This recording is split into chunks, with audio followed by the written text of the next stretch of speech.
Amazon Google Play ကိုသွား Authenticator application ကို download လုပ်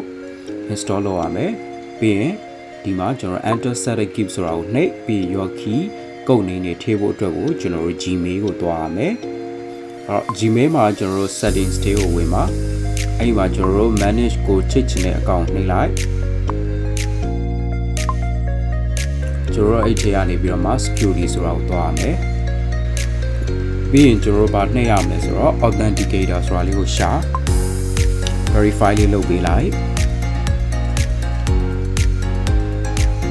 ဒီမှာ set up authenticator ဆိုတာကိုနှိပ်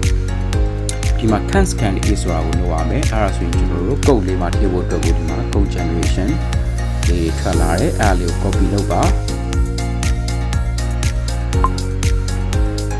အဲ့ key နေရာမှာကျွန်တော်တို့